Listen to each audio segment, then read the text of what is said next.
네, 하루간 경제 뉴스를 종합하는 시간 경제온입니다.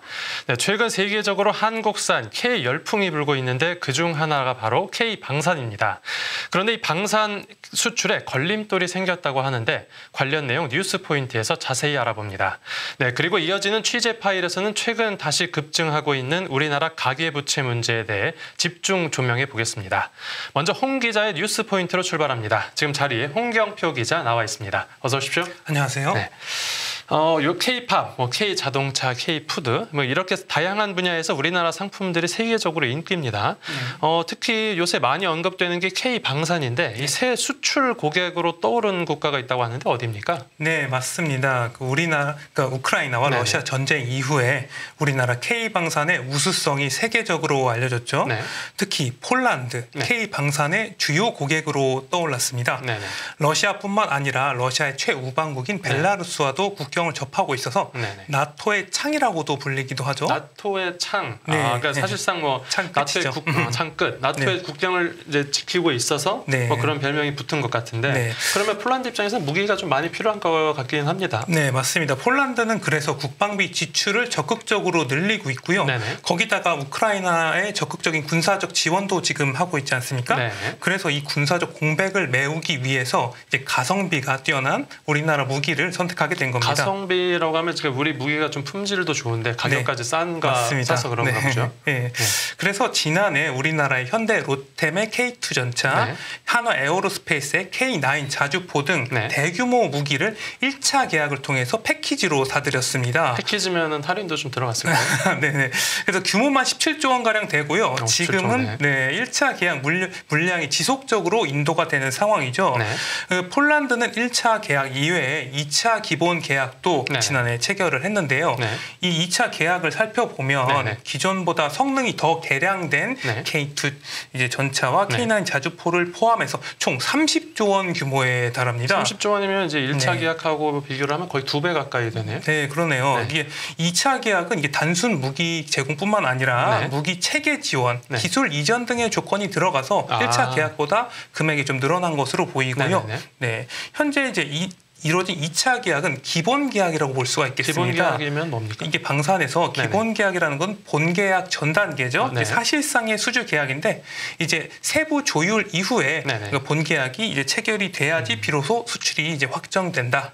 이라고 그럼 볼 수가 있겠습니다. 아직 마무리된 건 아니네요. 네, 아마 이 올해 2차 네. 계약이 마무리가 될 것으로 보이는데 네네. 사실 이번에 폴란드 대통령이 방한을 하기로 했었는데 취소가 됐거든요. 네. 그래서 2차 이행 계약 협상에 속도가 붙을 것으로 좀 기대가 됐는데 네. 좀 아쉬움이 있지만요. 네. 태풍 때문에 못 왔었죠? 네. 그러니까요. 이 방산 업계는 그동안 이제 폴란드 측과 지속적으로 협상을 해서 네. 올해 그 2차 계약에는 크게 문제가 없을 것으로 이제 바라봤습니다. 네. 이 폴란드로의 수출 올해 안으로 잘 네. 마무리되길 바랍니다. 네. 그런데 방산 수출을 할 때 우리나라도 돈을 대야 한다. 이건 어떤 소리입니까? 그러니까 아까 말씀드렸다시피 네. 방위 산업 같은 경우는 천문학적인 자금이 들어가잖아요. 조 단위가 들어가니까. 네, 지금 2차 계약만 해도 30조 원 엄청나게 대규모잖아요. 네네. 그럼 이러한 대규모 자금을 현금으로 가지고 있는 나라가 네. 과연 많지는 않잖아요, 사실. 나라 한 국가라고 네. 하면 30조가 없을 리는 없지만 부담스럽긴 그렇죠. 하겠습니다. 채우기는 네. 쉽지 않겠죠. 그래서 일반적으로 수출하는 국가들이 이 방산 수출과 패키지로 금융 지원에도 같이 들어가게 됩니다. 네네. 그러니까 얘기를 해보자면 돈을 빌려줄 테니 무기를 사주세요. 이런 거죠. 그러니까 우리가 온라인 쇼핑할 때 일종 네네. 후불 결제 같은 거죠. 이제 물건을 먼저 받고 네. 돈은 나중에 지불하는. 네. 네네. 그 일종의 금융 수출이다. 이렇게도 볼 수가 금융 있는데요. 수출 이게 멋있는 표현이 있었네요. 네, 그래서 과거에 프랑스도 그 라팔 전투기를 팔면서 대금의 80%를 이제 차관으로 제공해 준 적이 있어요. 네. 그래서 우리나라는 이 금융 지원을 주로 국책은행인 그러니까 수출입은행 네. 아니면 산업은행 등이 맡고요. 네네. 이번에 그 폴란드 1차 분의 경우 약 70%의 금융 지원을 해줬습니다. 1차가 아까 17조였으니까 70%면 네네. 12조 정도 12조 정도 되죠. 그렇죠. 네, 2차 계약의 경우 20조 원에 달하는 금융 지원이 이루어질 것으로 지금 전망이 되고 있는데요. 네. 이 30조 원을 벌려면 네. 추가로 20조 원을 더 대출을 해줘야 된다. 네. 그래도 30조 벌려면 일단 대출을 해주고 네네. 천천히 받아내면 되는 거 아닙니까? 네, 그렇게도 볼 수가 있는데요. 네네. 문제는 뭐냐면 이 아까 말씀드렸던 게 네. 수출입은행이 지원을 한다고 했잖아요. 네. 근데 그 문제는 그 한도가 꽉 찼다는 겁니다. 지금. 네, 지금 수은의 자본금이 법정 자본금이 15조 원에 근접을 했는데요. 네네. 이 법적으로 돈을 이 자본금의 절반 이상을 빌려주지 못하게 돼 있는데 절반이면 8조 정도밖에 네. 못 빌려주는 거죠. 그렇죠. 근데 이제 지금 폴란드 등이 1차로 금융 지원을 하면서 이 한도가 거의 다 찼는데 그래서 이제 국회에서 수은 자본금을 15조 원에서 30조로 확대하는 법안이 지금 국회에 올라왔습니다. 2배로요? 통과됐습니까? 지금 현재 국회에서 계류 중이고요. 이제 국회 기획재정위원회 논의를 기다리고 있는 중입니다. 그래서 이제 국회에서 원만히 법안이 통과가 돼서 우리나라 K방산 금융 지원이 무사히 이루어질지 좀 앞으로 지켜봐야 될 것 같습니다. 네, 알겠습니다. 이제 첫 번째 뉴스는 K방산 관련 소식이었고 다음 뉴스 보겠습니다. 오늘 광복절 특사 명단이 발표됐는데 기업인도 대거 들어갔죠? 네, 맞습니다. 이게 사실 광복절 이 시기만 되면 누가 특사에 들어갈지 상당히 관심사잖아요. 네, 그렇죠. 윤석열 대통령은 이제 경제 살리기를 이번 특사의 방점으로 찍었습니다. 기업인들이 대거 사면 복권돼서 경영 현장에 이제 복귀를 하게 됐는데 이번에는 기업 총수들도 대거 특사에 포함됐습니다. 이번엔 그래서 이번에 누가 포함됐는지가 이제 포인트인데요. 누가 들어갔습니까? 총수 중에서? 첫 번째로 이중근 부영그룹 창업주가 이번에 복권이 됐습니다. 이 창업주는 이제 수백억 원대 횡령 배임 혐의로 2020년 징역 2년 6개월을 확정받아 살다가 2021년 광복절에 가석방됐습니다. 이미 나왔네요. 형을 다 살고. 그렇죠. 형기는 만료가 됐는데 사실 이게 가석방이 됐지만 법에 따라서 5년간 취업이 제한되거든요. 그런데 이번에 복권이 돼서 경영 활동이 이제 가능해졌고요. 그러면 그렇고 또 누가 있죠? 이번에는 또 130억 원이 넘는 배임 혐의로 이제 2018년 12월 징역 3년에 집행유예 5년이 확정된 박찬구 금호석유화학그룹 명예회장도 복권됐습니다. 이 이제 박 회장도 이제 집행유예로 2025년 말까지 취업이 제한됐었거든요. 그런데 그래서 경영에서 손을 떼고 무보수 명예회장직으로 물러나긴 했는데 이번 복권으로 경영 복귀가 또 가능해졌습니다. 그럼 언제 경영 복귀를 하는지도 지켜봐야 될 것 같고요. 그리고 이제 롯데그룹의 경영 비리 사건으로 2019년 10월 징역 3년에 집행유예 4년이 확정된 신영자 전 롯데 장학재단 이사장도 복권이 됐습니다. 그 사회적으로 좀 논란이 크게 일어섰던 기업인도 있죠? 그 이호진 전 태광그룹 회장도 이번에 복권이 됐는데요. 횡령 배임과 법인세 포탈 등 혐의로 재판에 넘겨졌었고요.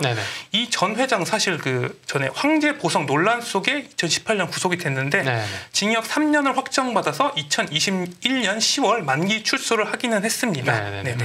그리고 이제 운전기사들에게 상습적으로 갑질한 혐의로 2019년 11월 징역 6개월의 집행유예 2년이 확정된 이장한 종근당 회장도 이번에 복권이 됐고요. 당시 뉴스 크게 나섰던 거 기억합니다. 맞습니다. 그리고 거액의 회사 자금을 횡령하고 병원에 리베이트를 제공한 혐의로 이제 징역 2년 6개월의 형기를 마치고 이제 2020년 9월 출소한 강정석 전 동아소시오홀딩스 회장도 복권이 됐습니다. 이번에 총 특별 사면된 인원은 2,176명에 달했고요. 이와 함께 정부는 행정 제재 대상자에 대한 감면 조치도 함께 실행을 했습니다. 이번에 그 기업인들이 많이 포함된 걸 보니까 확실히 정부가 제기의 목소리를 많이 들어주려고 한 것 같은데. 네, 맞습니다. 그래서 전경련, 경총, 무역협회 등 이제 기업 단체들은 광복절 특사에 대해서 환영의 메시지를 내놨고요. 이제 사랑과 신뢰받는 경제계로 거듭날 것이다. 이렇게 강조했습니다. 이 정부 뜻대로 기업인들이 앞으로 경제 살리기를 위해 헌신하는 모습 보여야 하겠습니다. 이어서 다음 뉴스 보겠습니다. 이 다음 뉴스는 국가 재정 관련 소식인데 정부에서 한국은행 마이너스 통장을 100조 원 넘게 썼다. 이 어떤 내용입니까? 우리도 사실 현금이 없을 때 이제 급전이 필요할 때 마이너스 통장을 많이 쓰시지 않습니까? 정부도 급전이 필요할 때 한국은행이 일시적으로 자금을 융통해주는 마이너스 통장 역할을 일시적으로 합니다. 빌려주는 거군요. 근데 그 일시적으로 빌린 돈이 지금 올해만 100조 원이 넘은 것으로 나타났어요. 지금 아직 8월밖에 안 되는데 100조 원이면 세수가 부족해져서 그런 겁니까? 사실 재정이 여유가 있으면 이렇게 빌릴 이유도 없지 않습니까? 그런데 그만큼 자금 사정이 어려워졌다는 게 뉴스 포인트하고요. 얼마나 정확하게 정부가 갖다 쓴 겁니까?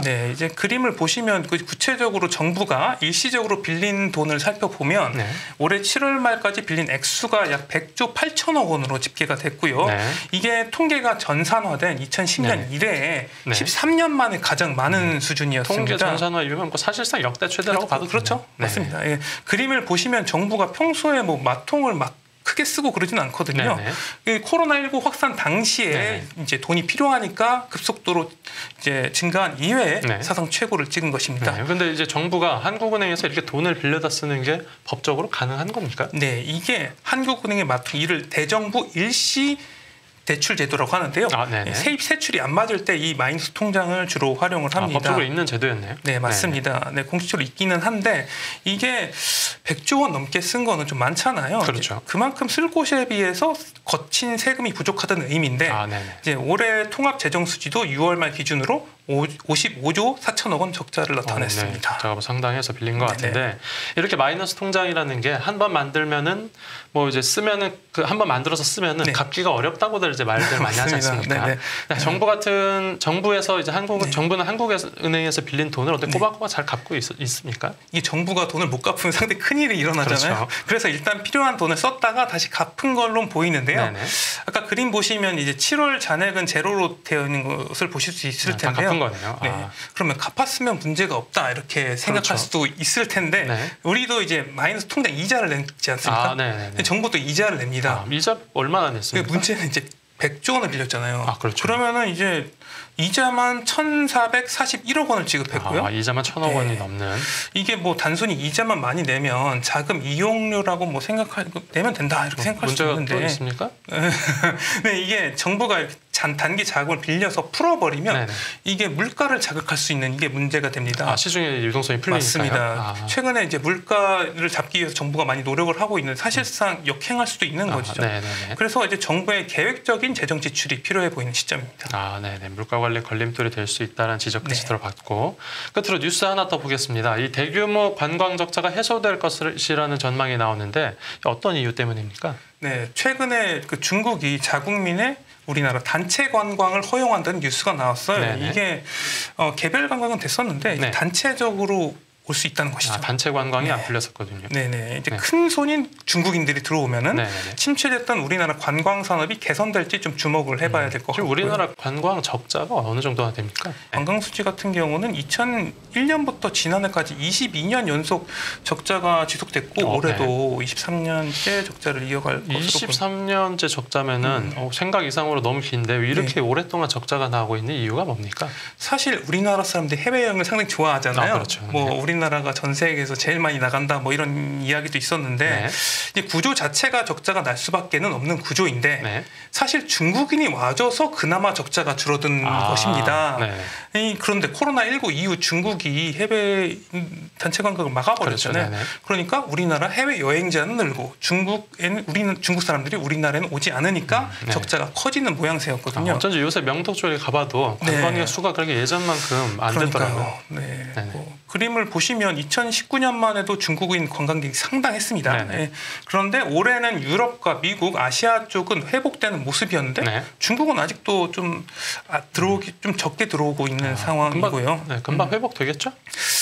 그래서 뭐 많이 기대를 하시는 분들이 많습니다. 이제 관광 수입이 늘고 적자도 줄어들 것으로 일단은 예상이 되고요. 이제 관광뿐만 아니라 면세, 화장품 등 산업도 이제 수혜를 입을 것으로 전쳐지고 있습니다. 그래도 이제 코로나 전 수준으로 완전하게 회복되려면 얼마나 기다려야 될까요? 그래서 그 전까지 이제 회복되는지 좀 지켜봐야 된다는 의견도 있어요. 사실 이게 무조건 풀렸다고 우리나라로 다 몰려올 것이냐? 그것도 지켜봐야 되는 게 지금 엔저 영상으로 일본을 상당히 많이 가고요. 지금 중국인들이 가장 선호하는 그 국가가 일본이라는 이야기도 있습니다. 그리고 또 항공권이 상당히 많이 올랐지 옛날보다 많이 올랐지 않습니까? 그래서 이제 10월 초 이제 중국 국경절 연휴 대목에 단체 관광객들이 상당히 많이 올 것으로 예상이 되고 있는데 이때가 진짜로 단체 관광객들이 많이 오는지 좀 확인해 볼 기회가 될 수 있을 것 같습니다. 말씀하신 대로 뭐 이렇게 우리나라 관광 산업이 하루빨리 예전 활기를 되찾았으면 좋겠습니다.